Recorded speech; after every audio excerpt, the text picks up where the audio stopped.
تخيل ان حد ممكن يخمن باسوردك من غير ما يعرفك. ده مش سحر، بس دي خدعه ممكن تخسرك حساباتك كلها. بص يا معلم، الهاكرز مش لازم يكونوا عباقرة لدرجه انهم يكتبوا كود سحري يفتح حسابك في ثانيه. لا، هم اذكى من كده بكتير. اول حاجه بيعملوها جمع البيانات، وده بيتم بعده طرق. زي واحد، التسريب. تخيل ان موقع انت مسجل فيه اتسربت منه بيانات ملايين المستخدمين.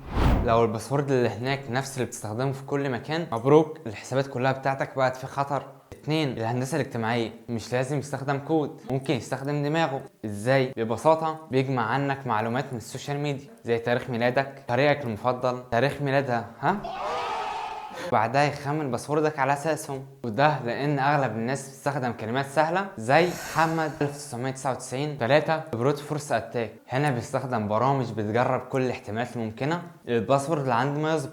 لو باسورد زي 1 و2 و3 و4 و5 او كلمه باسورد، فانت عمليا مدير حساب بايدك. 4، الاصطياد الالكتروني. يجي لك رساله شبه فيسبوك او واتساب يقول لك حاسب حسابك في خطر، سجل دخولك بسرعه. وايه، تحس ان هو هيعيط كمان وانت تسجل دخولك وهو ياخد بياناتك. بالشفا. الحل، استخدم باسورد معقد ما يكونش اسمك او تاريخ ميلادك. فعل المصادقه الثنائيه عشان لو حتى حد جاب الباسورد ما يدخلش بسهوله. ما تفتحش لينكات غريبه، ما تحطش بياناتك في اي موقع من المواقع الغير موثوقه. غير باسوردك دلوقتي قبل ما تلاقي حد بعت لك رساله وبيقول لك صباح الفل، لو عايز صورك ابعت لي كارت شحن.